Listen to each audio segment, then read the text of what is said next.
I won't cover all of them, but just the important ones. This is double synchronous mode. Synchronous, wherein there are two sleds going back and forth, but they leave the web station at the same time. So it's in a synchronous fashion. Asynchronous, well, they're still moving, but not in a synchronous fashion. Double elevator mode, you already saw it. Normal mode. There are two sleds. Think of it as coming from TED station, two sleds. A is the lead, B is the trail. A goes all the way, then B follows, but has to make intermediate stops at the center. Then goes all the way here. Then maglev B becomes the lead, A becomes the trail, maglev goes, B goes all the way, but now maglev A has to stop at the intermediate station. That is the normal mode. Why am I saying this? Because this is one of the modes suggested by MagneMotion Incorporated, the company which we are working with, ODU is working with. Next is double special mode A. This is the last of the mode of operations I'll be discussing because this is important for special events. Again, there are two sleds, lead and trail. The lead is dedicated for passengers going from TED to Powhatan.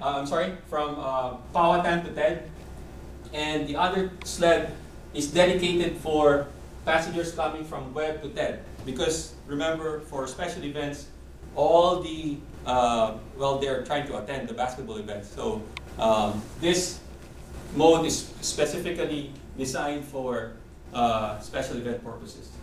Those who want to attend the basketball event.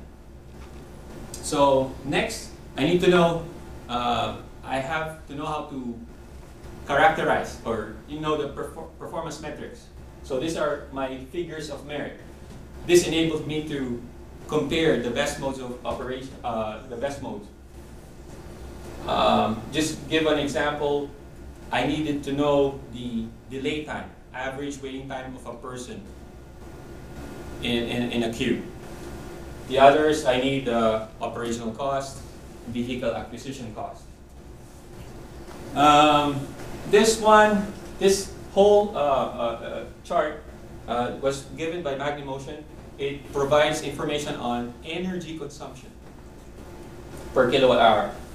You have distance and the operational cost of 10.923 cents per kilowatt hour was taken from Dominion Power.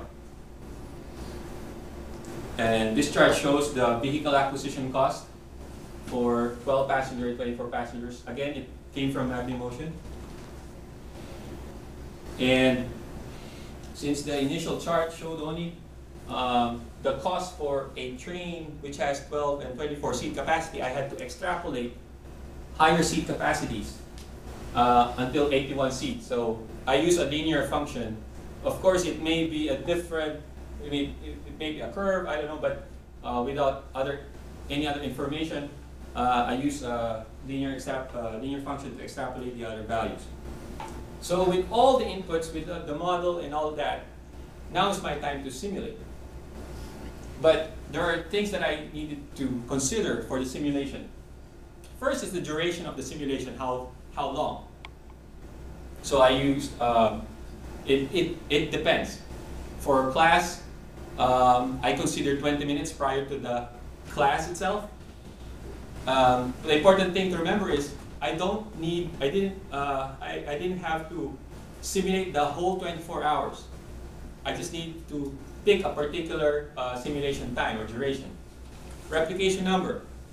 Since I'm dealing with something random here, arrival of passengers, I have to run it more than once. So in my simulation runs or replication number, most of the simulation I did it for 100 times. 100 times to increase the confidence interval in such a way that my values are credible enough. Queue length. Queue length and bulking of passengers are connected to each other. Queue length is the number of passengers in a queue, and bulking means if I am a potential passenger I went to the station. I saw so